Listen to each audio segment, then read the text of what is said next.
تازه د سپین بولدک څخه نوی خبر. کندهار کې د سپین بولدک ولسوالۍ کمیسار مولوي احمد طلو نیوز ته ویلي چې پاکستان له تیرو 2 ورځو راهیسې پر کاغذي پیژنپاړو افغانانو ته د تګ راتګ اجازه نه ورکوي. مولوي احمد ویلي چې دمګړی افغانان یوازې پر برېښنایي پیژنپاړو پاکستان ته د تګ راتګ کولی شي.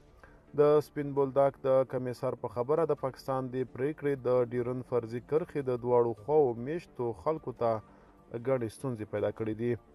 بلخوا د پاکستان حکومت د افغان کډوالو د کورونو نړول پیل کړي دي. د پاکستان حکومت د دغه هیواد په ځینو سیمو کې د افغان کډوالو د کورونو نړولو کمپاین پیل کړی دی. د پاکستان حکومت د څه د پاسه 1.7 میلیونو افغان کډوالو د ایستلو او د زرګونو بندیانو د ایستلو لپاره د یوې میاشتې ضرب الاجل له اعلان وروسته په یوه نوي اقدام کې د دغه هیواد په ځینو سیمو کې د افغان کډوالو د کورونو ړنګول پیل کړي دي. د پاکستان حکومت په پلازمینه اسلام آباد او د دغه هیواد په نورو ښارونو کې د کورونو ړنګول دې بهیر ته د ملکیتونو د غصب ضد عملیات نوم ورکړی دی.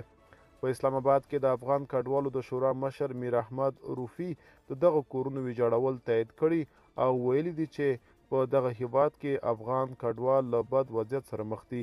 روفي په دې قضیه کې د ملګرو ملتونو د کډوالو عالی کمشنرۍ په بې غورۍ تورنوي.